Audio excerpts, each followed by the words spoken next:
DCGB 729 kHz Enot sa Bareta, Enot sa Gabos.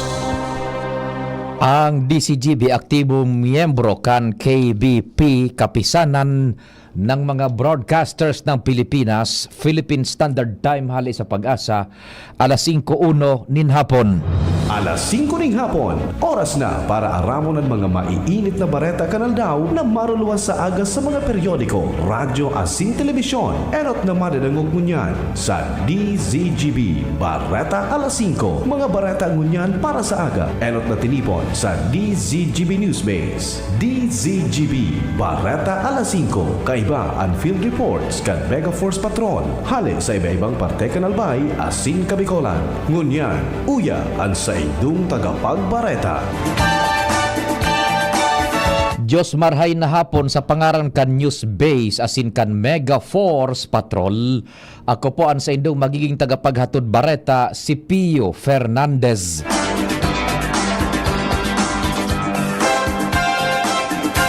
Enot sa despatsos kan mga bareta sa lado lokal, nasa linya si Chief Jimmy Nasalita. Chief Jim, marhay na hapon, please go ahead. Sa maabot na Sabado, may proclamation rally ang kampo ni Mayor Domingo Escudo Canuas kung sain ang alkalde, iyon sa iyang tugang Attorney Sharon Escudo, asin siya opisyal ng madeklarar bilang Vice Mayor Mahoros hali sa pagiging alkalde to Vice Mayor ang sa iyang lalaugo na pwesto sa lokal na gobyerno Canuas sa 2025.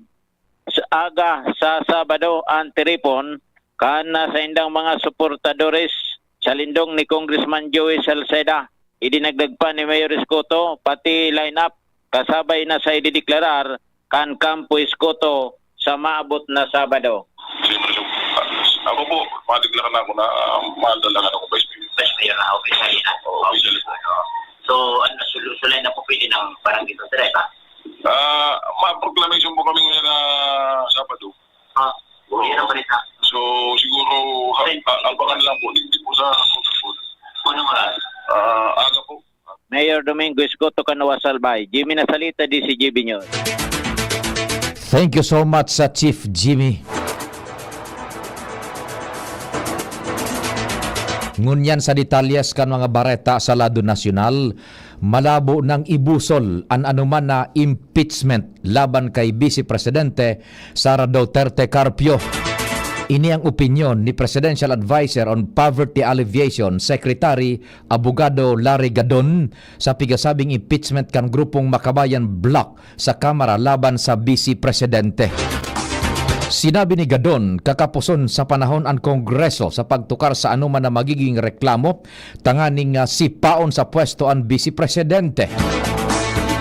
Idinagdag pa kan opisyal na ngunyan aldaw ang ultimong sesyon kan Kongreso dahil mapo na giraray an sa indang recess mantang mabulta sa bulan kang Nobyembre kung sa intatauaning atensyon ang pagtukar sa national budget. Pag-abot naman kan Enero, mapo na ang campaign period para sa senador asin party list, mantang sa Marso, mapo na ang kampanya para sa mga lokal na elihidong posisyon.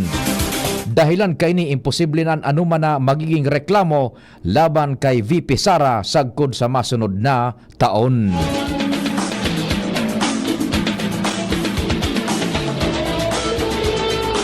Mientras tanto, nagsayumang magtaunin komento si dating Philippine National Police Chief Benjamin Acorda Jr. sa pagbutuakan sa iyang pangaran sa pagdangog kan Senado may kinaaraman sa Pogo. Ini matapos na ipaluwas ni Senadora Riza Ontiveros sa naging pagdangog ang letrato kantugang ni dating Presidential Economic Advisor Michael Yang na si Tony kasabay si Acorda, siring man ang tugang ni Bamban Tarlac Mayor Alice Guo na si Wesley. Dayman direktang sinabi sa pagdangog kung anong naging koneksyon ni Dayang asin Acorda asin kung anong naging koneksyon sa Pogo. Sa sarong text message na ipinaabot ni Acorda sa PNP Press Corps sa Campo Crame, sinabi niyang namumutan niya ang nasyon asin an PNP.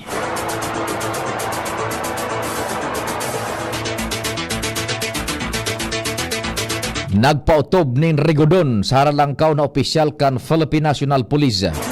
Ibinugtak ni PNP Chief Police General Romel Francisco Marbil si Police Brigada General Nicolas Torre III bilang bagong hepe kan Criminal Investigation and Detection Group o CIDG. Ini ang nakapalaman sa General Orders hali sa opisina kan Chief PNP efektibo ngunyan aldaw. Sa salidahan ni Torre, si Police Major General Leo Francisco na ibinalyo naman sa Personnel Holding and Accounting Unit. Kasunod kay ni ibinugtak naman na kasalidan ni Torre si Police Brigada General Victor Rosete bilang Acting Director kan Police Regional Office 11 o Davao Regional PNP na pinagbakante ni Torre. Mientras tanto, ibinugtak naman si General Marbil si Police Brigada General Christopher Birong sa PNP Academy.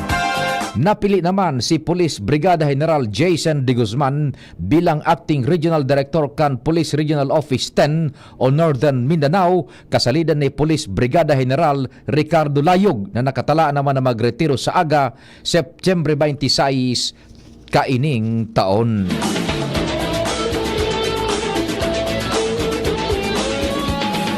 Mapuuna ang pag-imprenta sa mga balotang gagamiton para sa 2025 elections sa ultimong semana kan Disyembre ngunya na taon. Kasuhapon nagabot na sa National Printing Office ang duwang printer na gagamiton sa pag-imprenta. Sa masunod na bulan magkakaigwa na ning test printing ang NPO as in COMELEC bago ang opisyal na pagpuon sa Disyembre na matatapos sa Marso.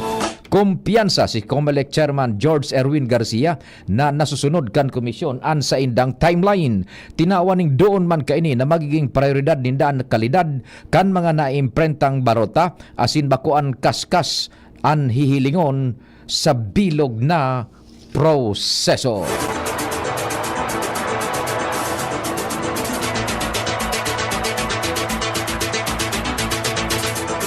Mientras tanto, pinahimutikan ni Tony Yang ang matuang tugang ni Michael Yang asin dating economic advisor ni dating Presidente Rodrigo Duterte na may koneksyon siya sa Philippine Offshore Gaming Operators o POGO. Sa ika-14 na pagdangog kan Senado sa illegal na POGO, ibinulgar ni Senador Riza Ontiveros, Chair kan Senate Committee on Women, na si Tony Yang iyon presidente kan sarong service provider para sa POGO Hub na pikukonektar sa sarong opisyal kan Farmally. Hinapot pa ni Ontiveros si Yang kung siyang presidente kan Oro One Corporation asin service provider kan POGO Hub o kaya PG Hub na inapod na Sean Way. Pero ang simbag ni Yang dahil siya sigurado kan pangaran kan kumpanya posibleng durante kan panahon na ngaiposinda ning business permit. Sinabi ni Ontiveros na ang Sean Way kabaliktadan kan pangaran ni Lim Wei Sean alias Alan Lim kan Farmally Pharmaceutical Corporation na involto sa kontrobersiya may kinaaraman sa pagbakal nin COVID-19 supply durante kan administrasyong Duterte. Naghirit ang grupo kan mga paragiboning tinapay asin sardinas na langkawan ang presyo kan sa indang petrolyo sa Department of Trade and Industry. Sigun sa Sardines Association of the Philippines, sinagad nindaan 3 pesos na taas sa kada delata kan sardinas. Sinabi ni CASP spokesperson Bombit Buan Camino, naglangkaw na ang minimum wage siring man ang presyo kan mga sira asin gasolina kung kaya dapat man na magkaigoning aumento sa presyohan kan nasabing mga produkto. Mantang 5 pesos naman sa kada Pinoy Tasty ang pighagad kan Phil Baking dahil sa langkaw na mga raw materials. Enot nang sinabi kan DTI na sa indang pig-aadalan ang gabos na kaagadan na taas presyo sa mga produkto. Ipinaluwas kan Department of Budget and Management ang sarong bilyon na kantidad kan kompensasyon para sa mga biktima kan Marawi Seeds. Sigun sa DBM ng Special Allotment Release Order, iyon para sa 574 beneficiaryos. Hale ang nasabing pundo sa 2024 General Appropriations Act. Sinabi ni DBM Secretary Amina Pangandaman ang nasabing kantidad sarong tax-free na dakulang tabang para makabangon ang mga biktima kan Marawi Seeds. matatandaan kan Mayo 23, 2017 kan sakyadahon kan Mauti Group an Marawi kung saan nagkapirang mga residentes ang na-hostage.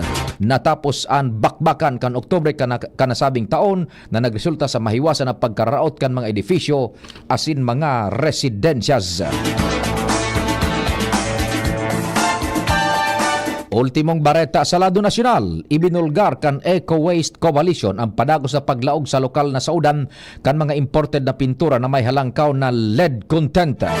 Ini sa tahaw kan haloy ng ipinautob na ban kan Pilipinas sa mga lead-containing paints. Sigun sa environmental group, may 5 variant kan pintura na made in China ang kontaminado kan lead na lampas sa limitasyon kan regulasyon na 90 parts per million o ppm. Sa ginibong test buys, nakakakuha ang grupo ng 7 kolor kan top standard spray paint sa sarong chain store sa Pulilan, Bulacan Province. Sa ibon kang markang made in China, dahil ipigtawang impormasyon kung sisa ang mga manufacturers asin distributor kan produkto. Bareta sa ibang nasyon, nagtutubod si Ukrainian President Volodymyr Zelensky na haranin ng matapos ang giyera ninda sa Rusya. Sa giraray na nangapudan ini sa mga kaalyado nindang nasyones na dapat pakusugunan sa indang mga armas asin soldados. Nasa United Nations General Assembly ini ngunyan asin pigpresentar an manlain-lain kaysa manlain-lain na leader ang pigapod na Victory Plan. Nagkapera sa mga plano kaini ang padagos sa donasyon nin mga armas, pagkakaigwaning diplomatic efforts para pirito ng Russia na magtugot sa peace agreement asin panimbagon ang Russia sa pag-atake kaini kan taon 2022. Sa lado kan Karawat, matapos ang matarayong pagdepensa sa sayang WBC minimum weight belt ni Melvin Jerusalem kontra kay undefeated Mexican challenger Luis Castillo, may mga nakalinyang laban naman ini. Sinabi kan sa iyang promoter na si JC Manangkil na interesado ang Japanese boxer na si Yuday Shigeoka. Dagdag pagkaini na may paghuro naman sinda manungod sa nasabing laban. Alagad gusto ni Manangkil ang pagkakaigo ni Jerusalem ning Unification Showdown sa 34 anyos na Thailand boxer na si Tamanon Nyumtrong. Ang Thai boxer ang pagkukonsidera na longest reigning minimum champion sa istorya kung sain pugol kay ni Antrono kan WBA poon pa kan taon 2016. Sa pangaran ni News Director Mardila, Angel Mustaza, Jan Matthew Baliran, Mega Force Patrol, Tata Nems Flora sa Control Technical. Sa IT, si Jerome Nico Martinez. Ako po, si Pio Fernandez. Salamat, marahay na hapon.